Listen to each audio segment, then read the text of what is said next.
Yo, Counter Attack podcast with myself, Daps. Guys, keep liking, subscribing, sharing, all of that good stuff. You already know, just hit the like, subscribe button, and we are going to go. So, yeah, guys, thank you so much for watching and all of that stuff. Last week, I put a clip out on YouTube, or even in terms of social media, about Jota being a deadly finisher, and that clip went on all over social media, man. So and even on YouTube shorts, I don't know, I weren't saying anything which was groundbreaking. I wasn't saying anything that I don't normally say or that I haven't said before, but I don't know what happened with that clip. It just went. And shout out to everyone that's been watching the Dexter Lembikisa interview as well. You know, that one's been hitting. So pardon me, I've got a podcast coming out this week with a player, so stay tuned. I just need to edit it up and everything. But yeah, we're moving. But another quick one for you today. What's been in the news this week? Jurgen Klopp. Obviously, Jurgen Klopp has gone and dropped the bombshell that he's leaving at the end of the season.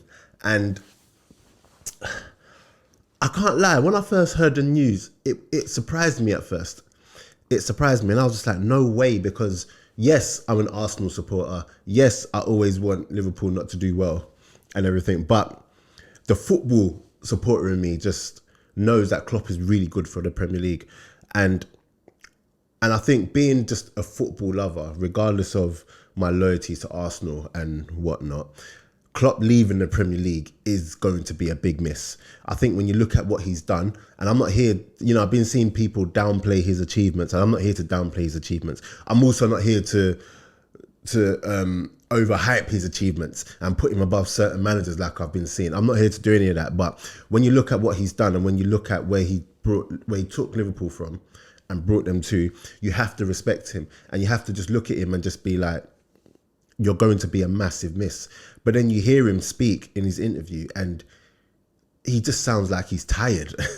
He's tired, and he knows within himself that he can't continue to keep going every season, because it's tiring him out.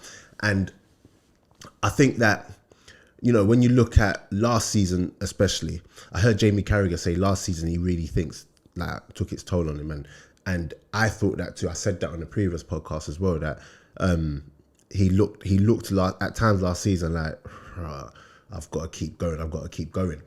So yeah, fair play to him, man. And I think the fact that he's going out on his terms, he's going out where whether or not they win anything or not, he's going out in good standing, where he could always come back, rather than going out and, you know, getting sacked or leaving, but he leaves the team in horrible circumstances, and he leaves, you know, in bad form, and like the team's in a crap position. So big him up.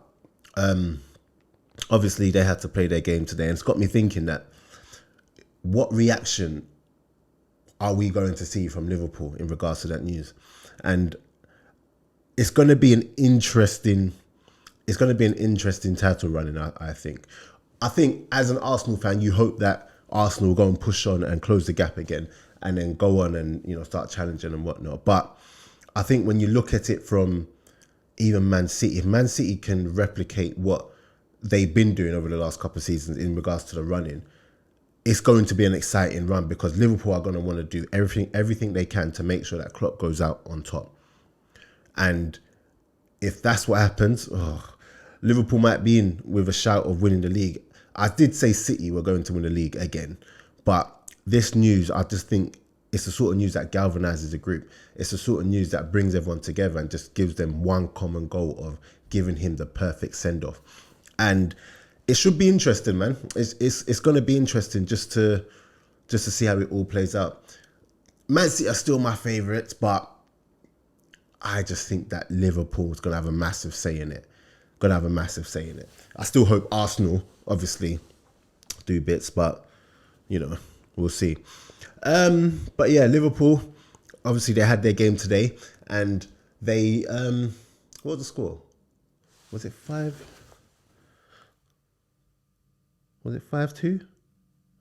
So I'm just quickly checking the score from today's game.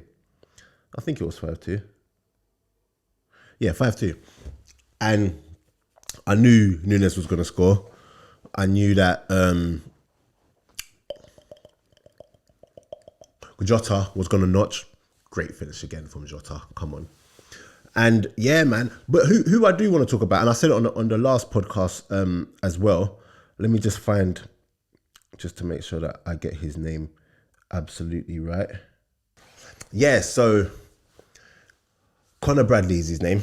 Yeah, I think when I've been looking at Connor Bradley, if his name's not Connor Bradley, forgive me, I should really check that.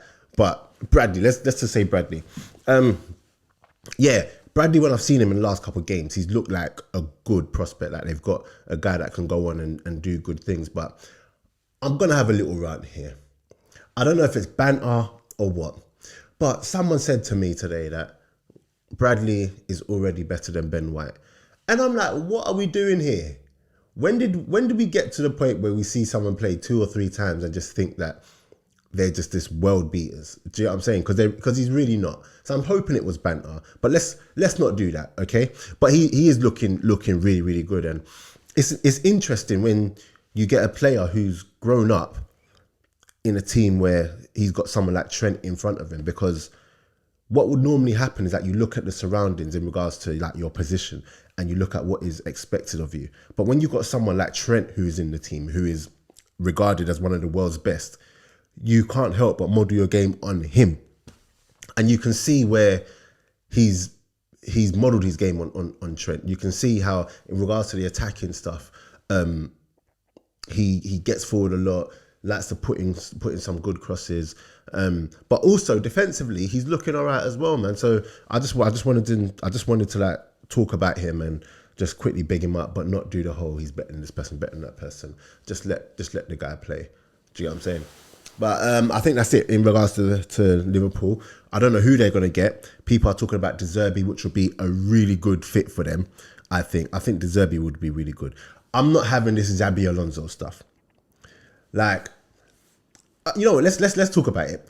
Xabi Alonso to Liverpool would not be what people think it would be. I think he's a good manager, and I think he'd be good for Liverpool. But I think Liverpool need to remember where they're at now. This ain't Liverpool before Klopp came. This is Liverpool of today, where they're fighting for titles. And I think if Xabi Alonso came in, I don't think there's enough there where, you know, to maintain the challenge that they're doing for at least like 2 seasons. It's going to be like Mikel Arteta coming in, where he's a good coach, but it's not enough to take him over the line, in my opinion. So I don't know what Liverpool fans are expecting with Xabi Alonso. If it's a thing where they're going to give him 7, 8 years, then cool, fair enough, have him. But I don't think that if he comes in, he's just going to maintain where they're at right now.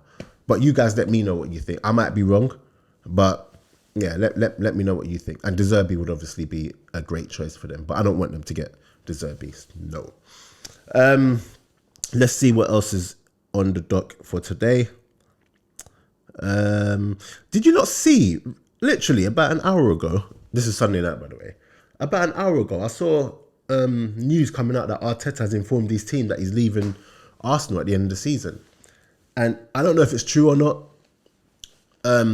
but you know, I'm not going to talk too much on it, because until like Fabrizio Rom or I see some sort of video from the club or something, I'm not going to, you know, really look into it. But it'll be interesting if that was the case. But, you know, let's just see how that one, you know, pans out. Because he's another one where if he was to go, you wouldn't look at him like and say it was a failure. But equally, it gives him a chance to go on terms which are favourable to him, rather than wait till we get to the point where, again, he might have to get the sack. So anyway, I'm not going to talk too much on him, because, you know, it might not even be true. I just heard 2 days ago that they were getting ready to offer him a new contract. So I don't know what's going on there. Maybe it's agents trying to get the best contract for him and make sure that he stays and whatnot. But yeah, let's just see what happens with that one. Right. What else is there? Xavi, another manager looking to leave at the end of the season. I think Xavi has done that. He's got there before Barcelona can get to him, because Barcelona are not doing well. And, you know, I was looking and I was talking to Scorcher. Let me see if Scorcher will pick up. In fact, I can't bother to call him right now. But yeah, I was talking to Scorcher the other day, and I reckon that he is. I reckon that they would have got rid of him if things carried on how they've been carrying on. I reckon they would have got rid of him, and I think he knew that. So before he got, he got X'd out of there, I think he just thought, I'm leaving. He's going. So now they can't. Their hands are tied. Do you get what I'm saying? And if they sack him, it's going to look like, oh, you only sacked him because, he said he was leaving and you ain't happy. When really and truly, if he sacked him, it's because he deserved to get the sack. And now he leaves. It's one thing leaving, and it's one thing approaching a new club, and your past club sacked you, and it's different when it's it's another thing where you're approaching a club and you left your last club. Do you know what I'm saying? So, yeah, it'll be interesting. There's just so much going on with managers right now, man. Do you know what I'm saying? And yeah, it's just merry-go-round. If Arteta was to leave De Zerbi, we should get him. I truly believe that. But yeah, what's next? I'm just flying through the topics. Rashford. This whole Rashford thing, do you know what? I'm not going to lie to you. I don't even care anymore. I don't even care about, Rashford's going out to clubs and stuff like that, because where I don't actually find a problem in it normally, my thing is like this time you went out, you was probably hanging, you probably didn't fancy training, you called in sick, said you're ill, when really and truly you was probably hanging and whatnot. Like I said, you probably just did whatever it is. But as long as the guy doesn't produce on the pitch, which is all I really care about, I don't really care about the other stuff. Do you get what I'm saying? Because for whatever reason, there's just always something. There's just always something when it comes to United players. Do you get what I'm saying? When it comes to Rashford, I don't even care. I saw today that of the 30 matches this season, Ten Hag has lost 14, which is mad. It's mad. I can't waste energy on that anymore, because that club is a mess. Do you know what I'm saying? I'm seeing them today against Newport. Yes, they end up winning the game 4-2. But really and truly, that game was way closer than it needed to be. There's an obvious lack of quality there. Do you get what I'm saying? And Anthony got a goal and an assist. First time since last year, in terms of the back end of last season. Yeah, they're just not a good team. They're just not a good team, and it's looking like recently, because the pressure was really on Ten Hag, but recently it's looking like, and I think it was that Liverpool game. He survived because of that Liverpool game, but recently it's like there's no talk of Ten Hag getting the sack or anything. It's all just kind of stopped and disappeared. And I just find that interesting, considering his back was against the wall. Considering, I don't know if it's true, but what I saw from BBC that he'd lost 14 games this season. Can someone confirm in the comments, is that actually true? Because if that is true, that is horrendous. But yeah, if he just seems, the pressure just seems to have just disappeared from him now. I don't know. But, maybe that's going to be another manager that's going to be available in the summer. But again, we'll wait to see what's happening. This one's very manager heavy. This video today. Don't know why, but I mean I know why, because obviously that's what's going on. Let's see. What else is on the doc? I think that's about it. I will talk about the Wolves crowd issues, man.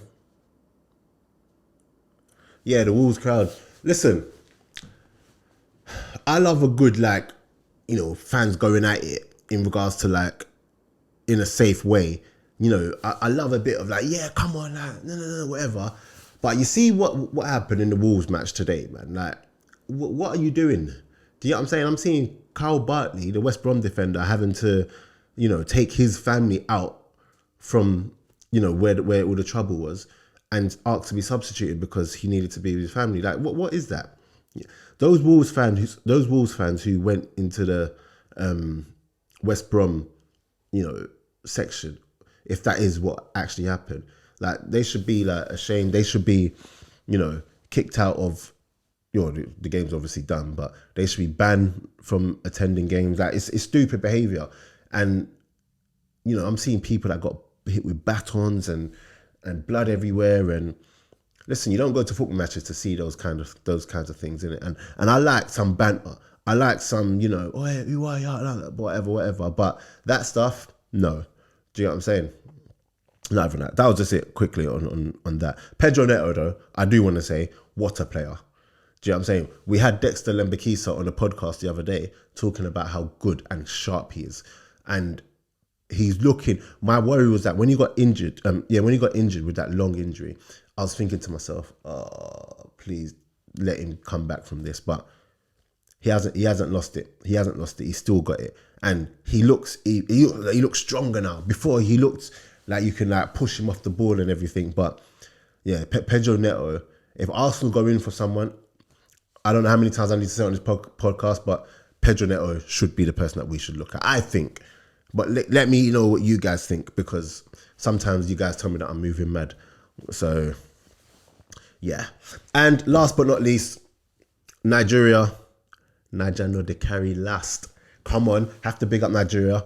Those of you who are watching AFCON, my team have made it to the quarterfinals. If you don't know, I am Nigerian. But yeah, man, I'm happy, man, because recent years they've been doing stupidness, but that was a tough game for us because I felt like we haven't been playing well, but we've been getting the results so far in the tournament. But yesterday we're coming up against a team that was like physically and well drilled, like prepared. So we had to play well against them because they were not jokers. And honestly, we passed with flying colours. So, yeah, I just want to big them up, man. And also, what I will say, William Troost Ekong. Listen, when I was telling people before the tournament started that he's going to have a big tournament, people thought, oh no, Daps, you're just saying that because he's Nigeria captain. No, he has come into this tournament with the captain's armband and he has led by example. When you're seeing the performances he's putting in, and he missed that one game, and in that one game, the defence just does not look the same. And that's no disrespect to the defence, but he's having an absolute great tournament. And even yesterday against Cameroon, when you see how, they were on it. I'm talking about the Cameroon attackers. They were on it, but you would never have known that because of the way he dealt with everything. So William, listen, keep doing what you're doing. If you keep playing how you're playing, Nigeria have a great chance of going to, of getting to that final, man. So what a player he's been. He's been strong. He's led by example. He's even got himself a goal, which I don't know how often that happens for him. But what a player, man. And he's done himself no harm in regards to his stock with the performances that he's putting in. And obviously there's still a long way to go to get to the final. Angola next. But if he plays anywhere near like what he's been playing, we've got a chance as long as the players on the other up the other part do their job. So yeah, that's it from me, guys. Let me know about anything I've said on this podcast in the comments. Let me know who you want me to get on. One of the people that I've actually getting on has come from one of the comments that you guys left. So if there's a comment, if there's a player that you want me to get on, I don't say Cristiano Ronaldo and them people there, but if there's a player that you want me to get on, let me know. Put it in the comments, and we'll get there. And also, guys, follow me on my social media at Dapo CEO or Counter Attack Pod. Just follow me. When this podcast ends, you will see all the details, and it's all in the description. Follow me and chat to me. There's a couple of people that listen to the podcast, and we're always bantering in the DMs and everything. So yeah, man, just come and join and let's build this community. And I'm back on FIFA in terms of my Twitch. Twitch is Dapo CEO, so I will be coming back onto FIFA. I might stream a couple this week, but yeah, and we're back on lives this week as well, live streams. But yeah, that's it from me, guys. I'm out.